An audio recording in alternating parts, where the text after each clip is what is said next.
Hey everybody, I'm Dan McClellan. I'm a scholar of the Bible and religion, and the fit for this video is a Marvel ensemble. Let's take a look at a video.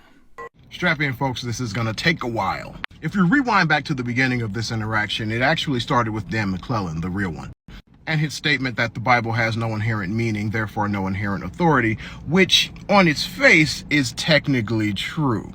The best kind of true. Taking it back to Dan's original statement that the Bible has no inherent meaning, it hinges on that word inherent. The words we say don't inherently have meaning. We have to ascribe meaning to them. But once we ascribe meaning to them, they have meaning. So I'm trying to understand this content creator as carefully as I can.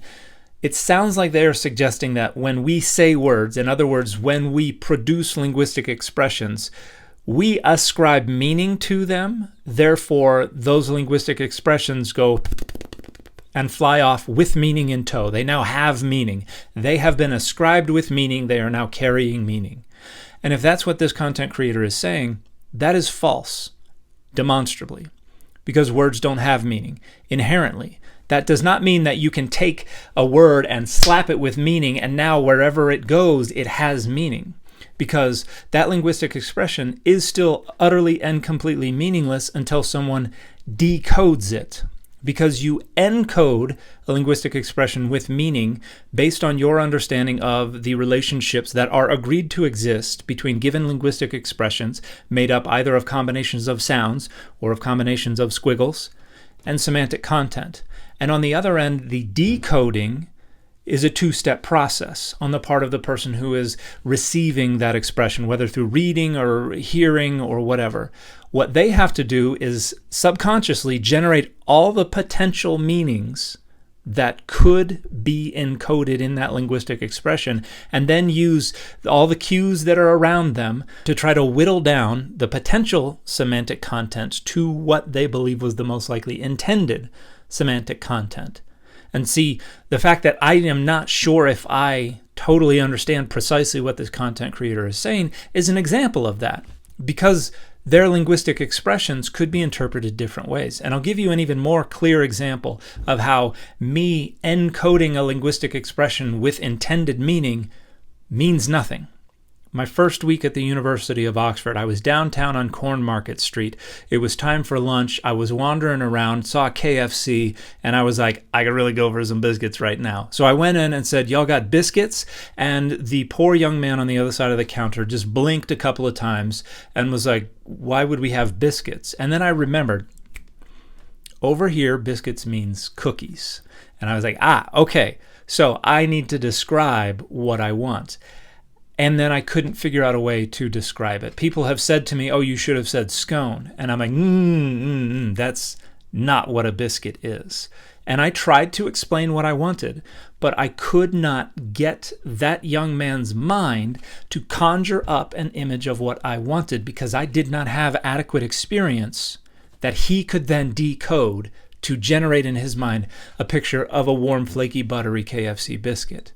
So it matters not what I encode that linguistic expression with, if the person on the other end does not have adequate experience with and understanding of those agreements to be able to decode it and get close to what I want to say.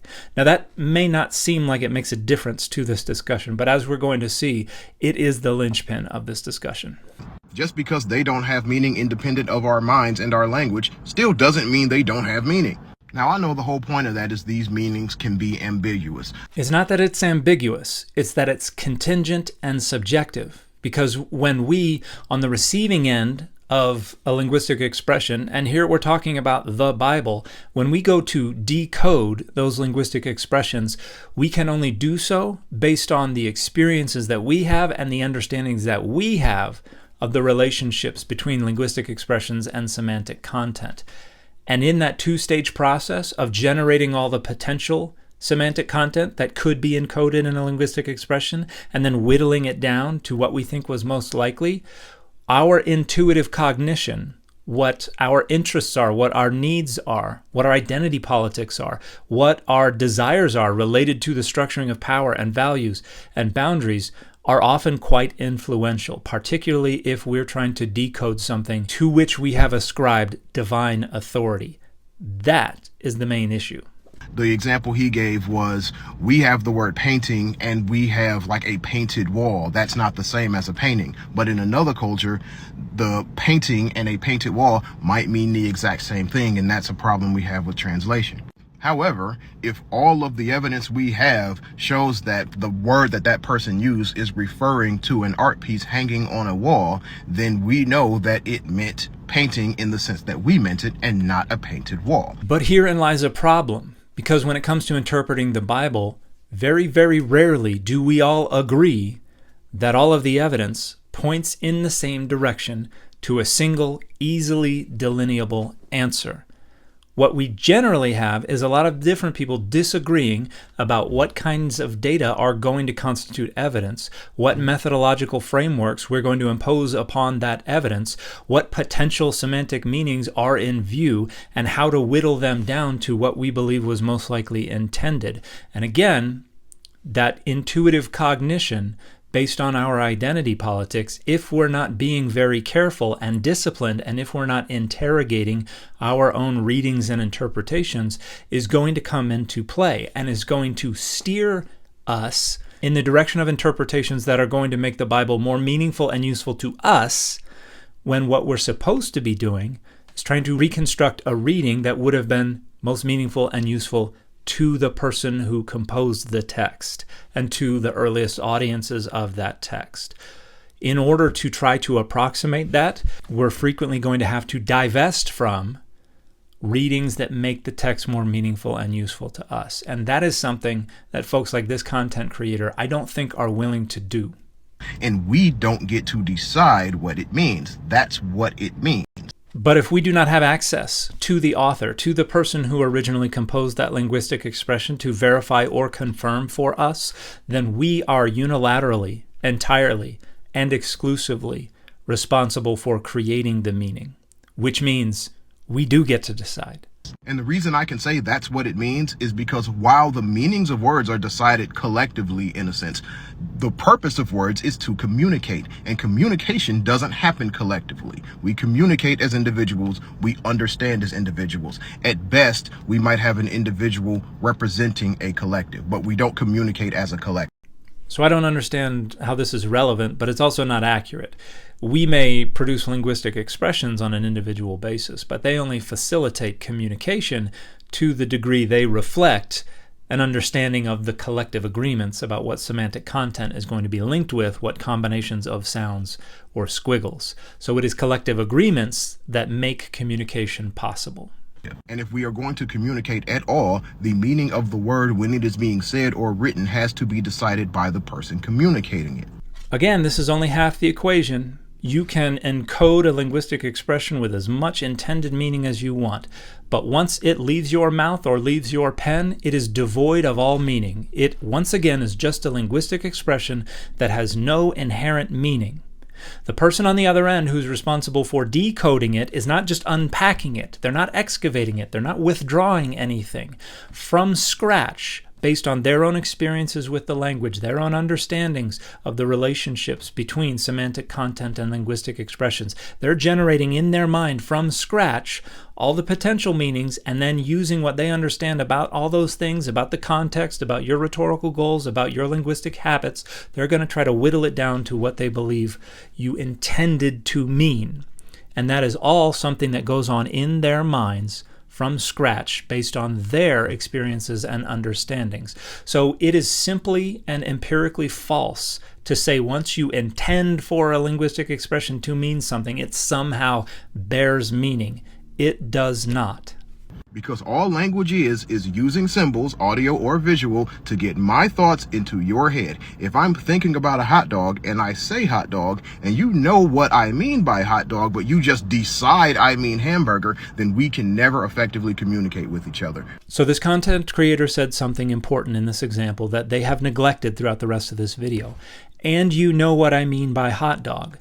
They take it as a given that once somebody encodes a linguistic expression with meaning, that the person on the other end knows what they mean. But that's the other half of the equation. which frequently goes awry, as I shared with my KFC example. People don't always know. People who speak the same exact languages don't always know. People who grow up in the same households don't always know what the other person meant. And when we're talking about a text that was written 2,000 to 3,000 years ago in an entirely different language, in another part of the world, in an entirely different society, the likelihood of misunderstanding is significantly elevated. But we don't have any of the authors or editors or earliest audiences here to correct us, to verify, to confirm, to falsify, to do any of that, which means it is entirely up to us to generate potential meanings, whittle them down, and decide what we think is most likely. This means words in general may have no inherent meaning, but words, when they are being used, have a meaning that is decided by whoever is using them. So this content creator is still fundamentally misrepresenting how human communication works, because you can ascribe a given linguistic expression with all the intended meaning that you can muster.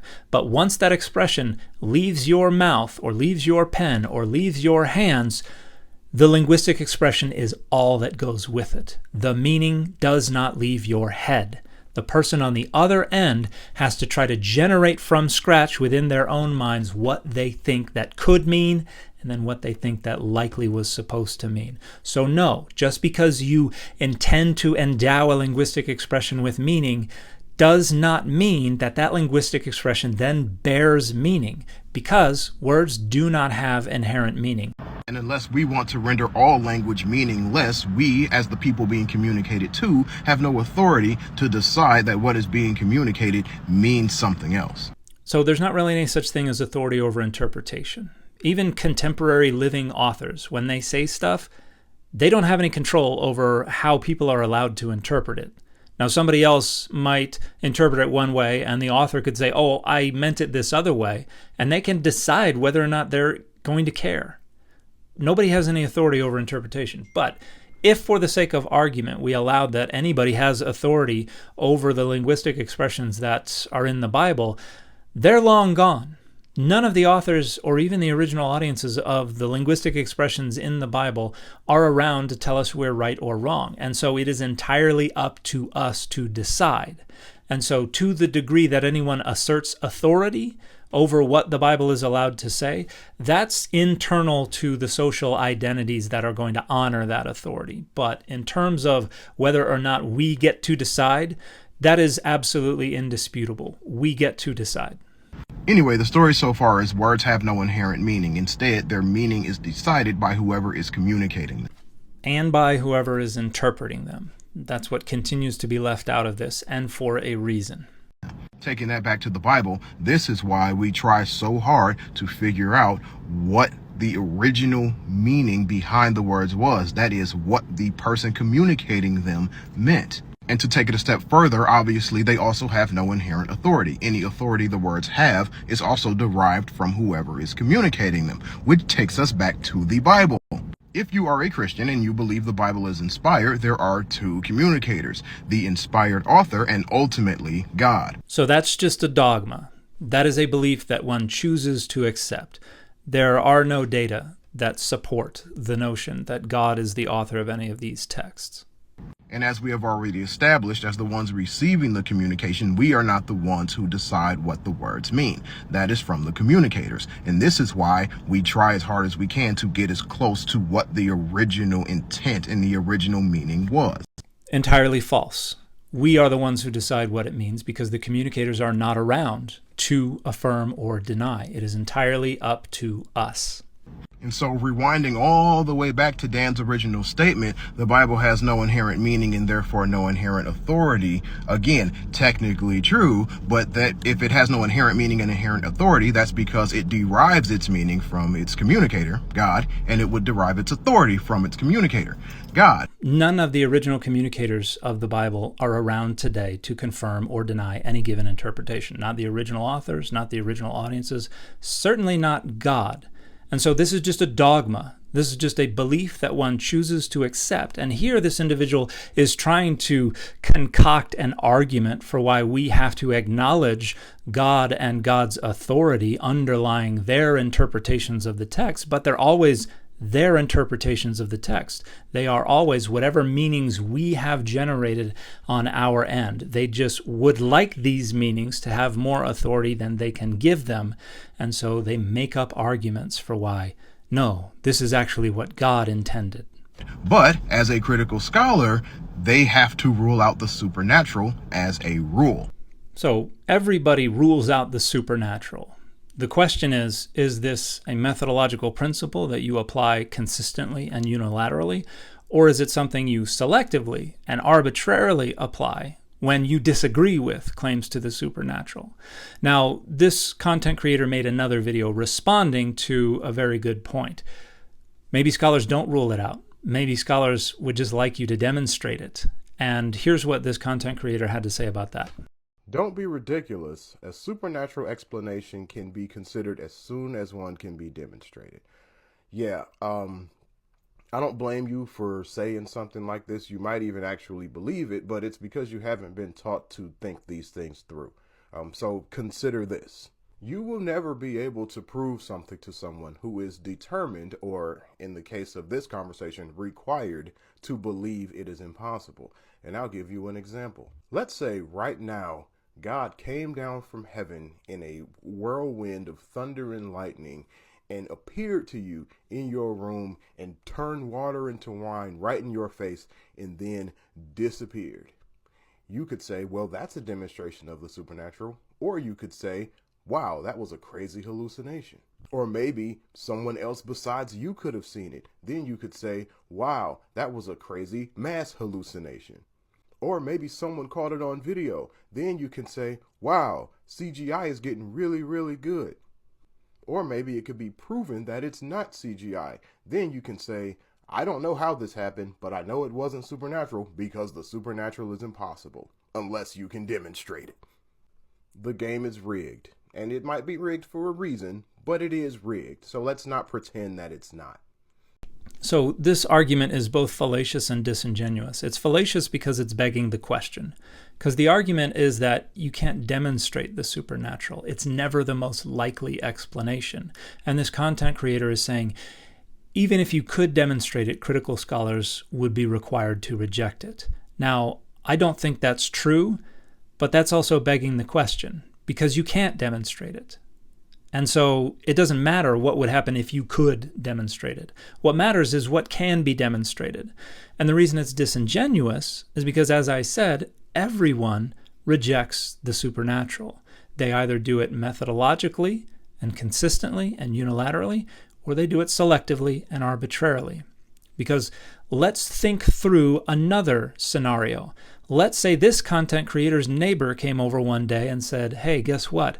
God just appeared to me in a whirlwind of fire and turned water into wine and told me I have to come sacrifice your children, or I have to come marry your wife. This content creator would not say, far be it from me to reject the supernatural. This content creator would say, get the hell off my property. And rightly so, because that claim to the supernatural would conflict with their ideologies. And so they would not be willing to give it a pass, because any claim to the supernatural is a claim of exemption. It's saying we are going to exempt this particular case from the imposition of critical methodologies. But if someone came over and said that, this content creator would absolutely not exempt that claim from the imposition of critical methodologies, because it would conflict with their ideologies. And this highlights something. Their rhetoric about the supernatural and how we are biased against it and how you should accept it is never about what's most likely. It's just rhetorical prophylaxis for their ideologies, for their dogmas. Why do we need to accept the supernatural? Because that's the only way that their dogmas can be defended. There is no argument to make for the supernatural. There is just an argument to make that, oh, they're being too biased by not allowing for the supernatural. But you can never demonstrate that the supernatural is more likely. Accepting the supernatural is always a dogma. It is never something that is supported by the data. Which means inspiration is off the table from the very beginning, which means the communicator is not God. The communicator is a bunch of ancient randos. And the only authority people have, especially from this naturalistic point of view, comes from other people. So if you decide they don't have authority, they don't have authority.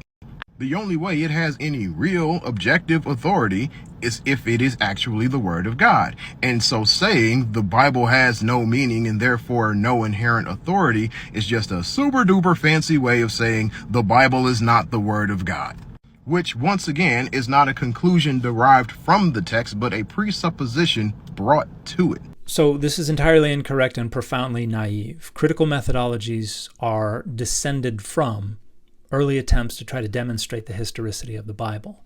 As sincere and well-meaning scholars gathered more and more data and developed more methodologies and refined those methodologies, it just became less and less sustainable to argue honestly for the historicity of the Bible. And so apologists are just trying to dismiss their ideological cousins based on a kind of "I know you are, but what am I" piece of rhetoric, because apologetics is rife with biases and dogmas, and so the only real case that they have to make is just to accuse critical scholars of being irrationally biased. And the reality is that that is what undermines apologetics, which is why they can't engage the data or engage the arguments. All they can do is just dismiss the methodologies.